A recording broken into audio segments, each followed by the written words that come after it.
Okay, so we've got Philip today who's grown TinyHost from 0 to 10K MRR in about 2 years. I was actually listening to a podcast that you did on Indie Bytes, and you were, I think, 300 MRR exactly 2 years ago. So yeah, well done on growing that so fast. Yeah, no, thank you. The growth's been really awesome to see in the past 3 years.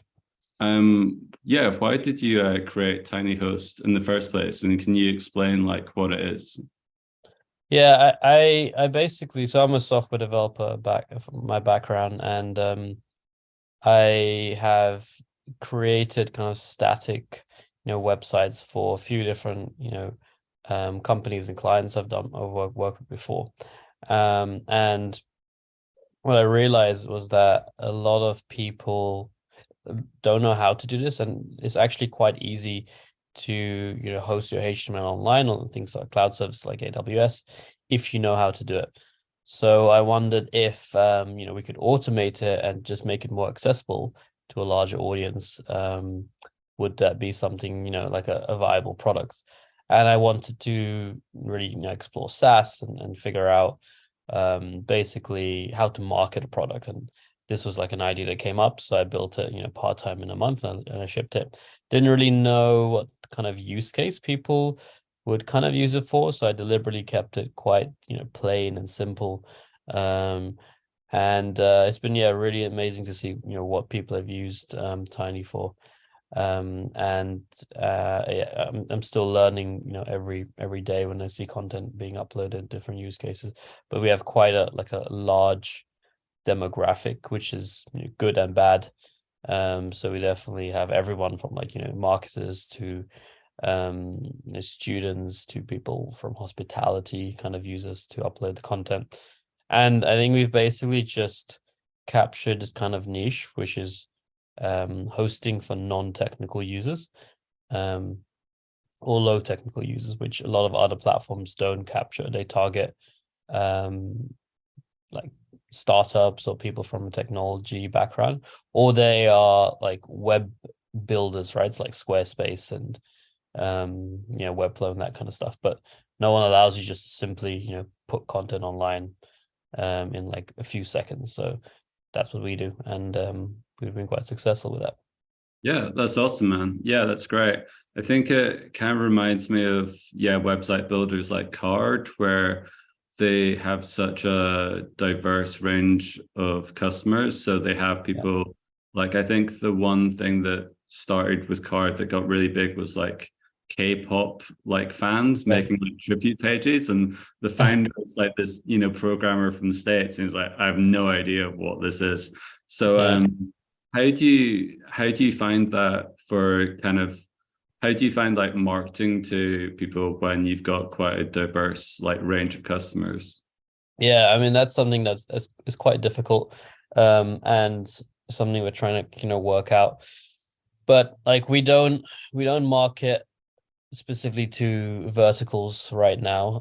I think we are planning on doing more, tailor-made messaging depending on like where you come and see us from. But we market through SEO, so we follow kind of like the jobs to be done kind of framework. So we market to people that need to get something done, and it's basically like I need to upload a HTML. It doesn't really matter what your background is or skill set or where you're from. We just that is the audience right now. I need to upload HTML, I need to upload a zip file, or I need to upload a PDF.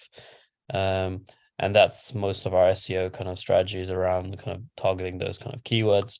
Plus we basically also have blog posts regarding talking to you about tools that basically export to HTML and PDFs, and so people who often use those kind of tools need to host them somewhere. So that's been our strategy so far. But it's not been as easy. I think it's definitely easy if you can basically laser focus your marketing strategy. Like if we said we were just real estate and we could just be the hosting for real estate. But that also cuts out a lot of our users as well. So that's definitely something where we're trying to work on for the next stage of growth. Yeah, fair play. When you talk about SEO, I believe like, as I do, Sabba from Veed. So Yeah. does he kind of, was he the person that first got you into SEO, or did you get any like good tips from him? Yeah, no, I think Sabba's been instrumental for a lot of people in terms of SEO. Yeah, I spoke to him about 6 months into the journey, I think, for Tiny. And he basically said, this is what you should be focusing on your tool. And he said, no, just invest in this now. And in about like 6 months later, you'll buy me dinner. And yeah, I owe him a lot more than that, because that was the main driver of success, really, because it was working in the early 6 months, but there was nothing, growing organic, and you could, from the results, you would never say it's a successful kind of product, right? But it turned out everyone who wanted to use us just searched for tools, and so that was like a really big driver for growth. Yeah. Yeah, awesome. But although you've got it grown it to 10K MRR in 2 years, I know that you stayed at your day job initially. So do you want to talk about why, like, I mean, it might be an obvious like financial reason, but why did you keep on doing this as like a side project instead of like, diving in, or I don't know, like quitting your job and like moving to Bali, like a lot of people do maybe? Yeah, I think I mean, from a financial side, I've had savings, so I could have lived off them for the year and just built it. Um, but I think it was I didn't really know how big it would grow. Obviously, I hoped it would be something a lot bigger, but it was multiple factors. One is, yeah, not having kind of the financial stress to make this kind of work. Um, but also I think it's important to that there are a lot of advantages besides financial to working in something part-time. I think one of the other ones is just having to be laser focused on like what you really need to do to make it grow and move the needle. So if you have all the time in the world and you work in a side project, you may spend unnecessary time coloring buttons or working on like design tweaks and this kind of thing. Whereas if you only have a set number of hours a week to really work on this project, you start to figure out like, okay, what is important? Where should I spend my hours? And you prioritize and move fast with that as well. So that definitely helps just stay focused on the right things. And then the other thing is being able to have the patience, right, to really see something through. Because I think if you're full time, most people would have probably canned this project after like a month because they didn't see much traction from it. And something like SEO, which I knew nothing about, it takes about 6 months from a cold domain to really start seeing effects, because Google doesn't trust you, and Google needs to basically figure out who you are, and that's a long process. So the fact that I create something and just left it running in the background, that was super powerful. So I never had the stress of like thinking, oh, why is this not working, or I need to work on something else, because it was actually just a side project, where it would just do its thing. I'd be happy working on certain things over here and there, until it became something like more serious. And yeah, I think that's like it's a strategy that can work for a lot of people, but it also depends on your risk propensity and what you're looking for.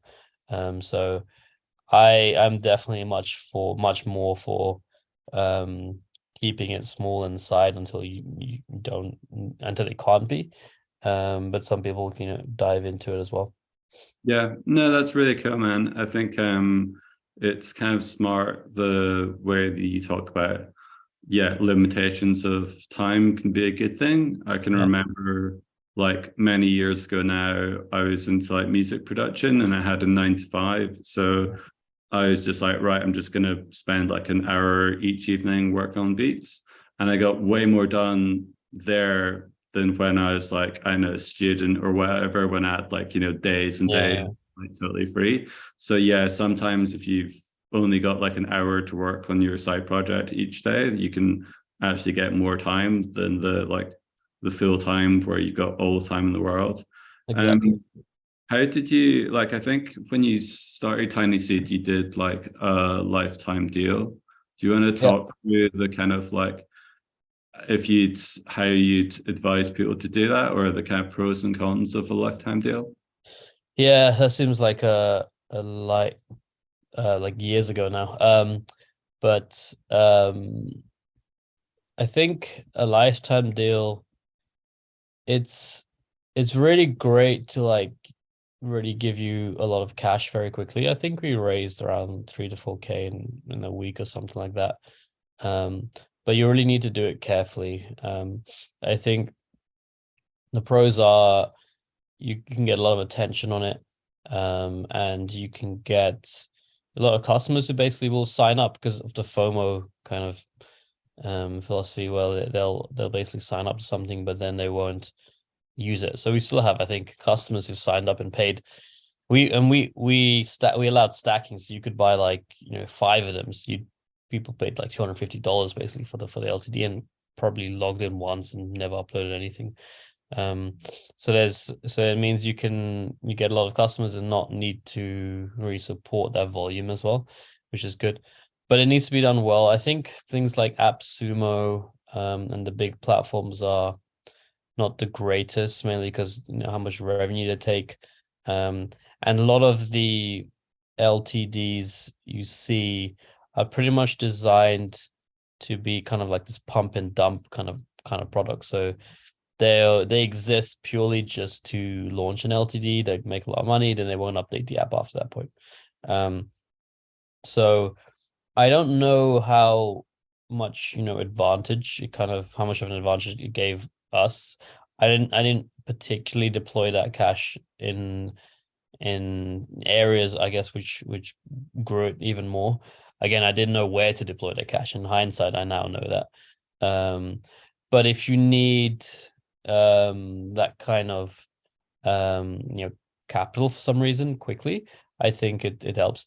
I mean, it's similar to ProductCon as well. It's in the case where you launch something, it gives you a spike of traffic, you get a lot of attention on it, backlinks, but it doesn't necessarily set your foundation, or it's not a long-term growth strategy. So it's one of those things you kind of need to think about, like in your overall picture, like doesn't make sense. But yeah, I would, if you are really thinking of being a long-term product, like that's not just something which is like putting on an LTD and then not maintaining it, then I think there's other strategies that are probably a bit better than that. But it does help with some initial cash flow. Nice one, nice one. And beyond the like lifetime deal, how did you? I mean, yeah, going from like $300 MRR to 10K or a bit more in 2 years, like how did you? Was it just like SEO starting to kick in, or like how did you grow the revenue in that time? Yeah, organically it was SEO that really kind of took it off at that point. But we tried tons of things. Like at really early days we were posting on Reddit, which is like a really big. I think that's like one of the most valuable kind of sources of customers in the early day, or just users and feedback if you post it in the right way. So that got us like our first 300 users. They weren't paying. I think we didn't even have a pay subscription then. And then it was SEO and really targeting keywords. And that kind of grew by itself, and you can't do a lot to really push it faster. It's kind of a thing where you can kind of you kind of make all the kind of content really early, but then you've got to let it bake, and it really depends on Google what they feature, and what actually gets listed. But then at a certain point we were ranking for things like upload HTML, upload zip, which is cool. And then I think what gave it the biggest boost most recently has been PDF hosting. So we added another file type to our platform, and that's been I think like 40% of our content is basically PDFs now. And that's opened up a completely different market, and also made our marketing problem even more difficult, because we are now these PDF kind of customers which are there and who don't really know HTML. But that really, basically doubled our traffic. And we were lucky to be, featured like quite prominently first or second when you search, big PDF terms like upload PDF or post PDF. But that would have only happened because of the SEO work we've done, on the prior side of HTML, getting our domain rating up. So there's a lot of that to be done. But we have other channels we tried. Like we're on YouTube. We have 16 videos there, which generate a lot of, not as much traffic or volume, of course, but it's very high intent. Someone who watches your video, and it's a tutorial about something, right, is likely to then want to go and try it out. So they click through, they are likely to actually use the product in the same way as a tutorial. So that's been super helpful. And then there's things like Slack and Twitter outreach, but I'd definitely say there's one main driver. As with most kind of companies in the early days, there's one main distribution channel or acquisition channel that everyone needs to figure out. And that was SEO, and it just snowballs basically to become bigger and bigger as you grow. But it's different than something like sales, right? Where if you figure out your ideal customer and how to target them, you can just do a lot of them in a lot of outreach in 1 month, right? And that will hopefully grow you very quickly in that month. But if you figure out that SEO is your thing, you can't maximize SEO in a month, right? You have to just leave it at do its thing. So, but it is way more organic in the sense that we don't have any costs associated with that, sales team, etc. People just come through us now with keywords. So has its trade-offs, but yeah. Yeah, that's perfect. Yeah, I mean, I do, one of my many projects is Twitter ghostwriting, and I rank really well for that. So yeah, I hear you with the SEO free traffic. It's great. So I was wondering, like, what's changed since you've quit your old job? What have you been able to like add more features or do more marketing, or like what's changed for you since you've kind of gone all in on this? Yeah, I mean, from a lifestyle perspective, it's been nice to be able to just solely focus on this right now. I think from a business perspective, what I've tried to do now is just automate and mature the company in terms of processes. So I've been able to just do a lot more things in parallel, which I think I wouldn't have done before. But there's things like, so we now have a proper like content team, an SEO kind of analyst and a writer. We are trying kind of warm sales approach. Yes, we are adding a lot more features as well. But you get to a point where now you're at a certain stage, it's difficult to really say like, because you spent not a full 40 hours in a week, you've moved the needle this much. Because the problem now is that there's so many things going on. Like we have around 650 customers, and we have content stuff, we have web development, we have support bug issues. So you have all these different kind of things pulling in different directions. And so now what's really important is to try and get back to a point where I can work on the business rather than in the business. And that means trying to get the right people to look after certain things and oversee things, as well as like figure out that. So it's not like I've just been here like, coding away and releasing tons of new features out there. It's about really me trying to figure out more mature kind of strategy to grow the company with for this year. Yeah, nice one. So do you have a bunch of like contractors and agencies, or do you have like a co-founder as well? No, I'm a solo founder. We have basically contractors which work with us right now. And that's been working really well for us, I think. I think at some point we would want to hire. The vision would be to hire kind of a small, dedicated team who are, very high performing. I don't think I have an ambition to turn this into like a giant kind of company. But yeah, contractors so far have been doing well for what we needed for. Nice one. And yeah, just to kind of round up, what are your plans for Tiny Host like this year and into the future? Yeah, I think it's really about 10xing kind of what we have right now. So everything prior to this was part-time. Now I'm like full-time when I really want to grow to the next level. And I mean, our vision is basically being the simplest way to host anything online. So we want to really enable anybody to put content online and make it as easy and simple as possible. So there's lots of things we're looking into, kind of helping to do that. But yeah, I think there's a lot of scope in this industry. The hosting industry is a huge billion-dollar industry. But there are lots of different things you can go after in it. So we're still growing very rapidly. So it's just about continuing that growth.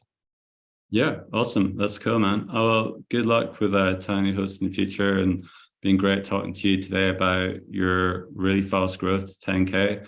And yeah, have a good rest of the day, and we'll catch you soon. Perfect. Thanks a lot. Um, awesome.